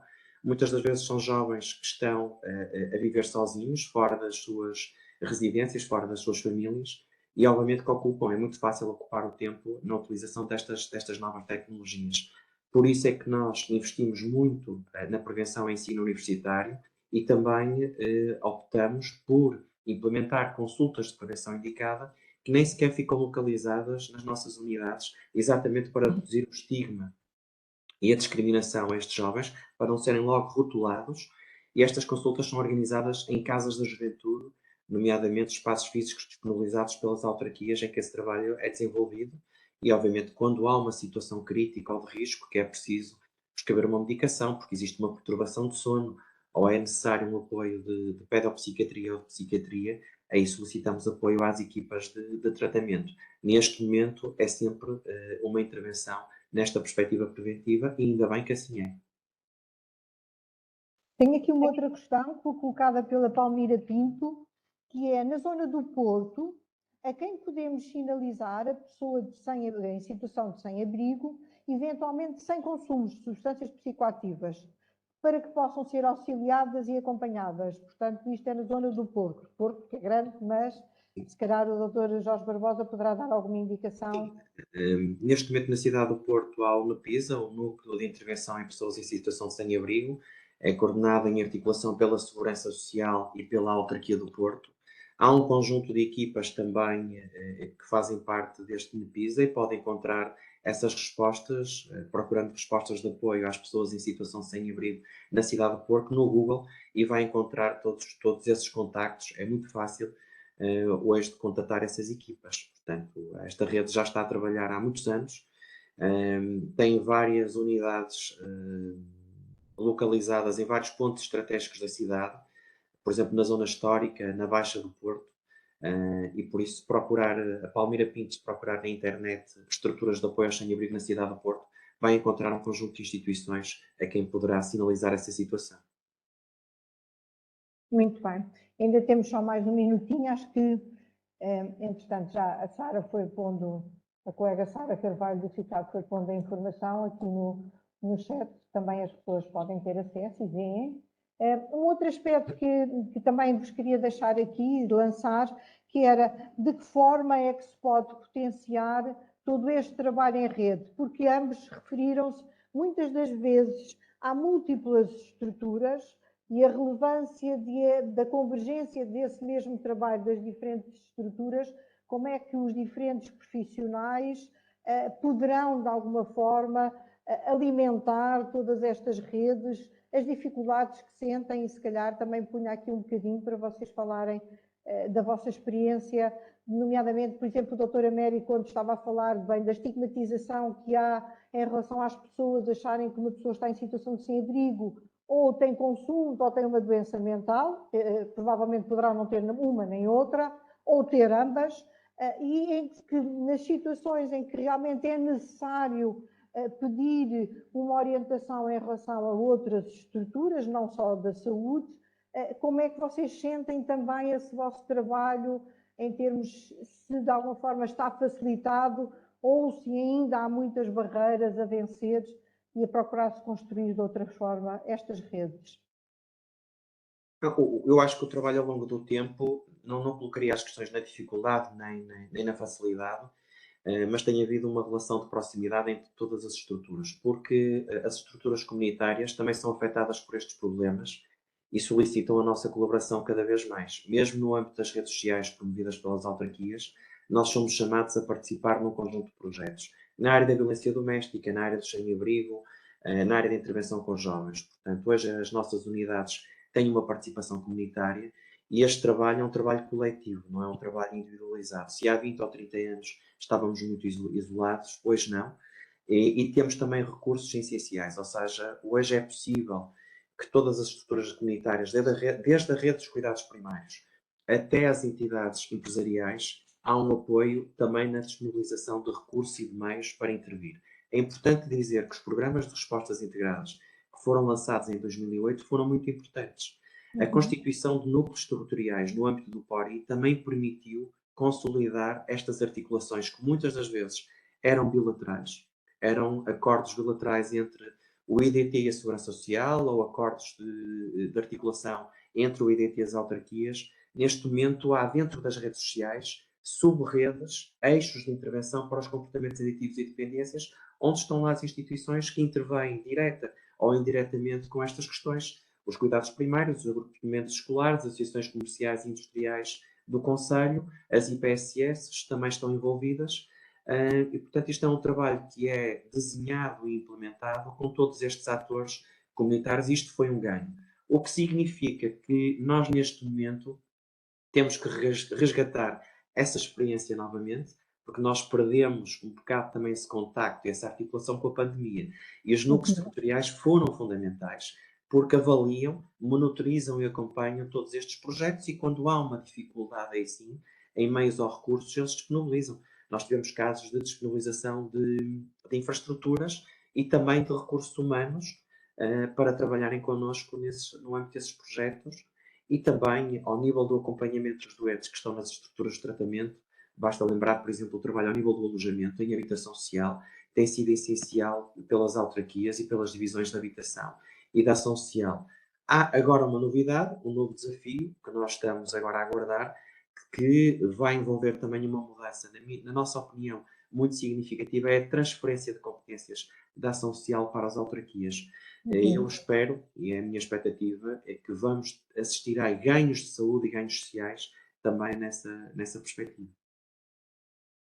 Doutora América, quer dizer... Sim. Tem mais aqui uma, mas eu antes de dizer, mas sim, doutora América, desculpe, diga. Diga. Ok. Então, só se me permite, ainda em relação à pergunta dos videojogos, eu só gostava ainda de dizer uma coisa que não tive a oportunidade.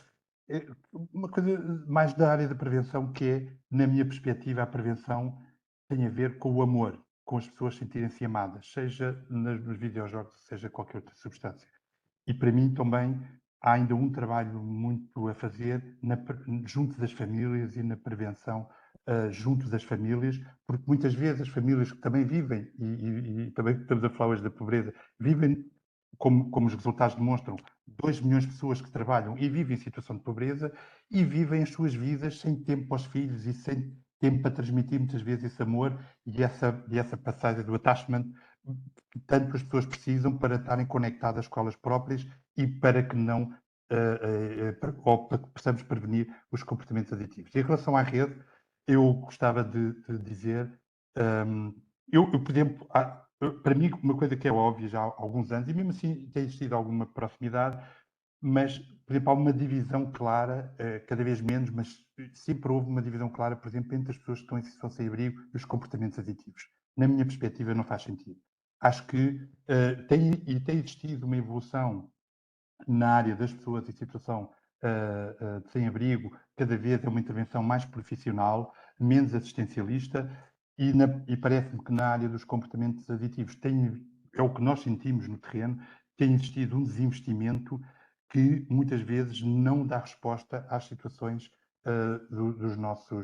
das pessoas, por exemplo, que estão a trabalhar nos nossos restaurantes, precisam de ter um acompanhamento mais próximo das ETs e sentimos que as equipas cada vez há menos profissionais, portanto, há um maior tempo de espera e é importante congregar as várias áreas, a pobreza, as situações sem abrigo, os comportamentos aditivos e trabalhar mais em conjunto todas estas áreas. No terreno nós sentimos que há ainda muitas lacunas e muitas vezes também é importante, como há pouco dizia que era importante trabalhar com os utentes, também trabalhar com as ONGs e de uma forma mais próxima e de encontrarmos soluções melhores para os nossos utentes num trabalho conjunto e que sinto que, principalmente nos comportamentos aditivos, tem existido este desinvestimento, talvez nos últimos 10 anos.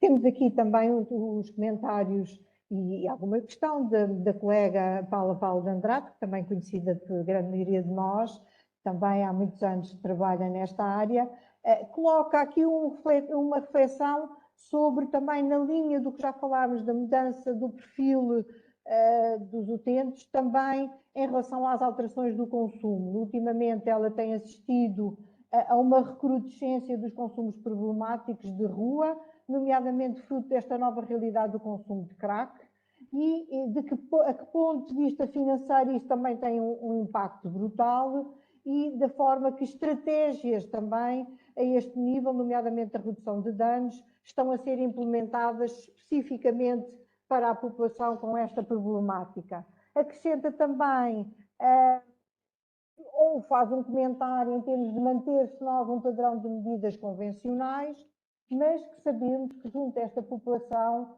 não tem o mesmo impacto, nomeadamente em relação aos programas de substituição de baixo limiar de exigência, ou a troca de material, ainda muito centrada no consumo endovenoso. Portanto, muito também na linha daquilo que nós vamos achando e temos estado a refletir da evolução que também tem, da necessidade que é de acompanhar estas mudanças. Ou estamos, por outro lado, a pensar noutro tipo de abordagem mais específica e adaptada a este perfil de consumo. Eu acho que de alguma forma ambos já responderam, mas se quiserem acrescentar alguma coisa, esta preocupação da colega, muito pertinente e relevante, na medida em que também já tínhamos falado da evolução que está a acontecer desde há muito tempo, não é só agora. Um abraço especial à Paula Valdandrade, e também foi uma das colegas que foi responsável pela implementação da rede de redução de danos em Portugal, enquanto profissional do IDT e do CICAD. Queria lhe dizer que nestes últimos 20 anos houve um processo de consolidação das políticas de redução de danos em Portugal e que deixa uma boa fotografia em termos internacionais para todos nós. Nós hoje somos reconhecidos também pelo trabalho que é feito nessa área, na área da redução de danos. Dizer que houve alguns progressos. Hoje, na área metropolitana do Porto, discute-se a descentralização das salas de consumo assistido junto de outros concelhos, que não apenas o Porto. Nós temos a primeira sala já em funcionamento. Houve também uma alteração dos dispositivos e uma adaptação dos dispositivos de redução de danos aos perfis. Como nós sabemos, o consumo injetável no início era uma das grandes preocupações. Hoje, a grande maioria dos utentes que se aproximam destas unidades de proximidade, estas equipas de rua com programas de substituição opiácea de baixo limiar de exigência, são sobretudo indivíduos que alteraram os seus comportamentos e as suas práticas de risco. Hoje o consumo é muito mais fumado que endovenoso, e por isso nós utilizamos outros instrumentos ascéticos, nomeadamente a partilha a distribuição de novos instrumentos ascéticos nesta área. Houve mudanças significativas. Não tem havido, é uma questão importante também aqui, a procura de novos utentes junto das equipas. Não tem havido um crescimento de novos utentes desta problemática, o que é significativo. Significa que também a montante tem havido um trabalho importante das unidades e sobretudo das equipas de prevenção e as equipas de tratamento. São utentes que há muitos anos frequentam estes programas e que estão também numa situação, numa condição de pobreza e de exclusão social extrema. Mas eu acho que há uma rede consolidada, sobretudo no Porto. Nós temos equipas de apoio, gabinetes de apoio, uma sala de consumo assistido, em que este trabalho também é muito articulado com o núcleo de intervenção com pessoas em situação de sem-abrigo, e por isso nós estamos muito atentos e estão todos enquadrados também nas equipas de tratamento. Portanto, ninguém está fora dos sistemas de proteção e dos sistemas de saúde. Eu, em relação a este tema, antes de mais também dar um abraço à Paula Andrade. Aqui, o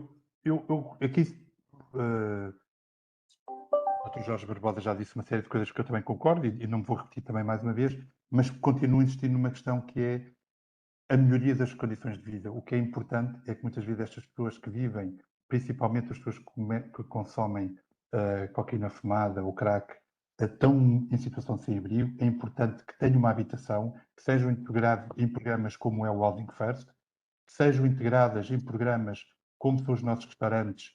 E o que nós observamos é que, para além da disponibilidade dos cachimbos, para além de poderem ir a consultas e serem, muitas vezes, ter acesso à medicação para trabalhar com questões como a ansiedade, a questão é melhorar as condições de vida destas pessoas, porque nós temos que também ter ideia que o consumo de cocaína é transversal a toda a sociedade, não é só às pessoas que estão em situação de vulnerabilidade.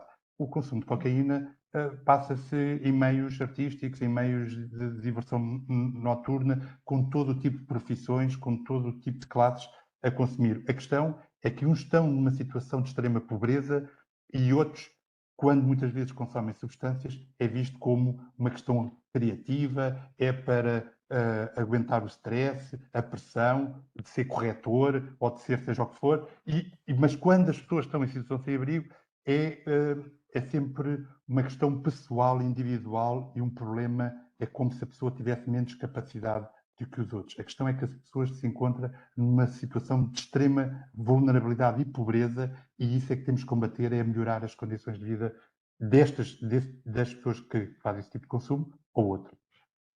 Muito bem. Depois vamos ter que finalizar. Eu só tenho aqui mais duas questões. De alguma forma, agradeço a todos o que tiveram a oportunidade de colocar-nos. Uma delas é a equipa de rua IR+, em que fala da sua dificuldade que sentem no Alto Minho e a questão das dependências associadas, mais uma vez, à doença mental, em que é necessário trabalhar as duas questões, mas que muitas das vezes com os serviços entendem aquilo que falámos também de algumas dificuldades. Portanto, acham que os serviços, entre aspas, não se entendem e, por isso, na predominância da problemática principal é aquela abordagem muito relevante e que todos nós temos refletido da necessidade de integrar mais a pessoa como um todo, o cidadão com um problema, do que estar a segmentar em substâncias ou em doenças. Acho que ambos já responderam também a esta abordagem do cidadão como um todo e não segmentado, e isso foi muito defendido e apresentado muito pelo Dr. Américo, exatamente esse problema de, com o tempo, temos que esbater, que é uma forma de lutar contra este estigma.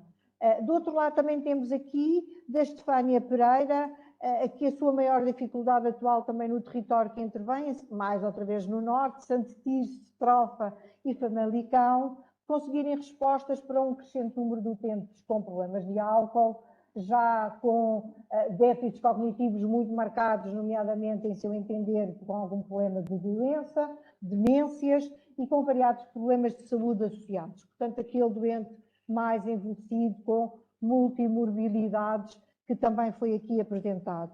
Muitas das vezes com insistências de retaguarda, nomeadamente familiar ou outra, e sem critérios para comunidades terapêuticas e para os quais a Segurança Social não tem resposta.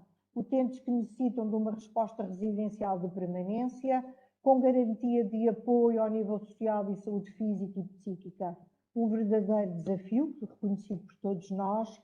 Não me entendam mal, mas costumo dizer que parece que não cabe em lado nenhum. É aquela situação dos chamados doentes difíceis, que não são doentes difíceis, são o doente no evoluir do seu ciclo de vida e que provavelmente, naturalmente, apresentará múltiplas problemáticas e que também, já muito referenciado por vós, terão que ser abordadas numa visão holística, integradora e deste trabalho em rede muito defendido também pelos palestrantes. Eu acho que está na hora de mesmo de darmos por fim. O Dr. Manuel Cardoso é que vai ter que fechar a conferência, mas já alargámos no tempo. Eu não queria deixar, antes de passar ao Dr. Manuel Cardoso, não queria deixar de agradecer e de expressar a minha satisfação, do ponto de vista profissional, ter tido esta oportunidade, deste momento, convosco refletir toda esta problemática, que acho que há enormes desafios que estão colocados no presente e no futuro muito próximo, que sabemos que vai ser muito exigente pelas incertezas, pelas dificuldades que poderão surgir, mas com profissionais muito competentes e ressalvando aquilo que o Dr. Jorge Barbosa referiu e também o Dr. Américo, a necessidade de cuidar dos profissionais é um aspecto extremamente relevante. Este cuidar do profissional para poder também estar disponível e cuidar dos diferentes cidadãos que possam precisar dos profissionais de saúde e de outros profissionais que intervêm nesta área, e por isso eu não posso deixar.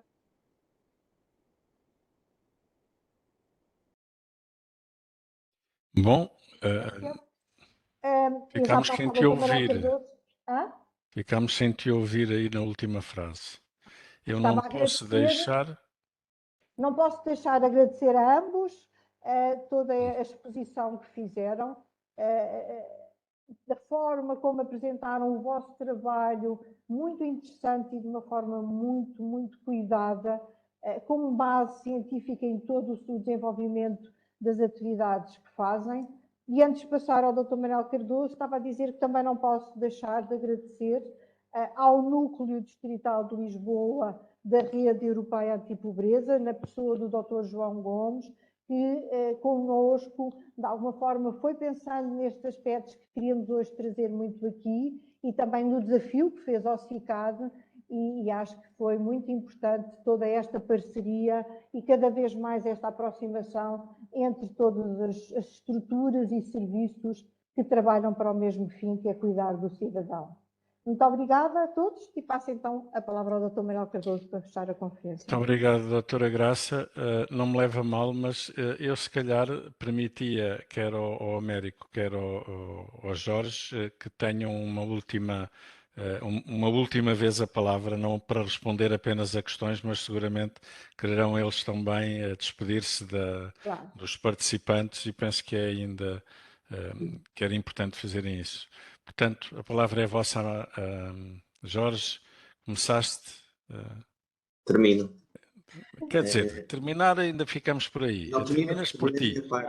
Termino a minha parte, não, dizer antes de mais e transmitir um agradecimento muito especial a todos vós por poder mais uma vez partilhar convosco esta reflexão. Às vezes estamos distantes e através destas videoconferências poderemos partilhar as nossas dúvidas, as nossas questões, os nossos desafios do ponto de vista da intervenção, também numa perspectiva nacional e não apenas local.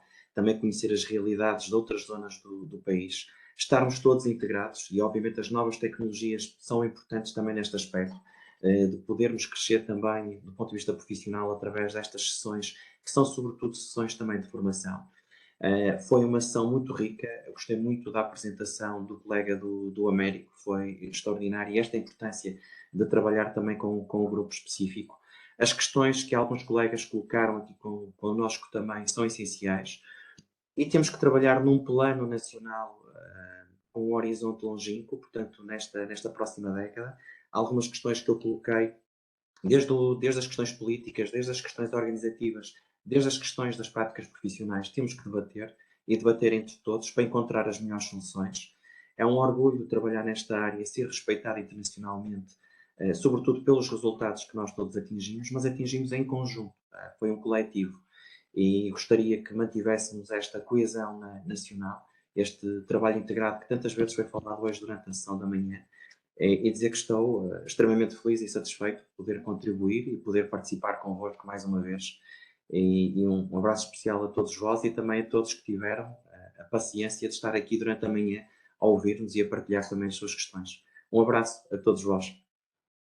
Obrigado, Jorge. E foram muitos. Hoje tivemos no máximo 290. 84, sim, connosco. Isso é agora, mas é o 284 ou 285, imensa gente. Américo, queres dar umas últimas palavras, por favor? Obrigado também pela oportunidade. Gostava ainda só de responder a uma última questão, mas de uma forma só de concordância, que é, eu realmente estou de acordo que há falta de respostas na área do álcool, como são os programas de consumo, da gestão de consumo do álcool ou do etal, ou programas que dão resposta a situações de maior comorbilidade, de uma população mais envelhecida e que muitas vezes não há resposta para essas pessoas. Eu lembro sempre como o housing first não existia antes e agora conseguimos dar resposta a pessoas que não tinham. Também a questão não é nas doenças nem nas pessoas, a questão é que não há respostas, ainda não há respostas adequadas para algumas necessidades. Resta-me agradecer ao CICAD, à EAPN, foi um prazer também partilhar a minha apresentação com o colega Jorge Barbosa. Gostei imenso também da apresentação do colega, agradecer à doutora Graça Vilar, à Lúcia, a todos os participantes pelas questões. Eu acho que é muito importante este tipo de debates, levantarmos questões porque também nos deixam a nós a pensar, eu acho que, quer dizer, nós estamos aqui numa situação privilegiada, mas é uma questão de partilha também as questões, é uma questão, porque, como o João dos Santos dizia, não sabe porque é que pergunta, não é? E, portanto, se as pessoas perguntam é porque também sabem, têm um conhecimento para poder fazer essas perguntas. E, portanto, obrigado a todos, mais uma vez, por esta partilha. Obrigado, Américo. Muito bem, eu não tenho mensagens de despedida. Vocês já agradeceram a todo mundo, eu quero secundar esse vosso agradecimento, em particular aos três, Graça, o Américo, o Jorge, foram fantásticos, mesmo. As apresentações, as reflexões foram fantásticas e eu acho que não é por acaso que tivemos tantos inscritos e tantos participantes. Já previam que as coisas fossem assim. Deixaram muitas reflexões, deixaram muitos desafios. Enfim, fico com pena que o Jorge não tenha sido tão estritamente correto e não tenha apresentado nada do novo plano nacional. Era preferível, na minha perspectiva, ele ter partido a loiça e ter avançado também com algumas coisas do novo plano. É verdade, como ele diz, é a mais longo prazo, mas temos ações que teríamos que, do plano de ação até 2024, que está aí à porta e que temos que fechar. Portanto, é absolutamente indispensável que o plano seja aprovado em Conselho de Ministros. O empoderar, cuidar e proteger é absolutamente indispensável, sempre centrados no cidadão. Eu acho que realmente esta conferência foi riquíssima nessa perspectiva da centralidade no cidadão. Gostei muito daquilo que disseram, não apenas nas suas necessidades, e eu peco muito por utilizar o ajudar a resolver as necessidades do cidadão, mas gostei muito de vos ouvir dizer e nas suas capacidades. Pensar no cidadão como um todo, né? Nestas vertentes tem necessidades, mas também tem potencialidades que nem sempre somos capazes de aproveitar. Espero que todos tenham aproveitado também disto, aproveitaram com certeza. Muito obrigado a todos os participantes, mais uma vez a vocês. E Lúcia, podes fechar a torneira e a gravação e tudo aquilo que tu Obrigada, Dr. quiseres. Manuel Um Cardoso. grande abraço e até à próxima conferência. E, enfim, acho que não tenho nada previsto, nem estava nada previsto, mas se nos deixarem, nós vamos ter que nos ver um dia destes, mas ao vivo, para nos cumprimentarmos, para discutir mais, de uma maneira ainda mais acesa, ver-nos olho no olho, e eu acho que vocês teriam merecido uma ovação de pé pelas apresentações que fizeram, e por isso é preciso encontrar-nos ao vivo. Prometo-vos isso para o próximo ano. Vamos nessa. Um grande abraço. Muito Obrigado. obrigada também a todos, tá? Adeus. Muito obrigado.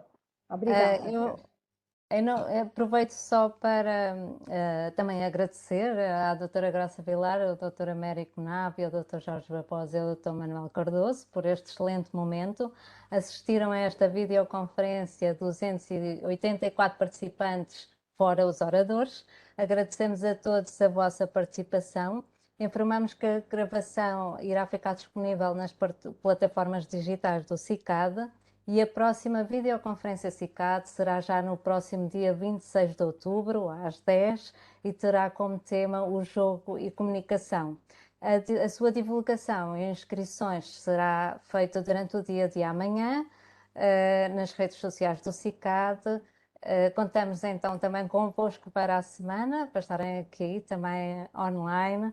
Obrigada a todos e até para a semana. Até para a semana. Beijinho a todos. Tchau. Obrigada. Tchau, Até para a obrigada. semana.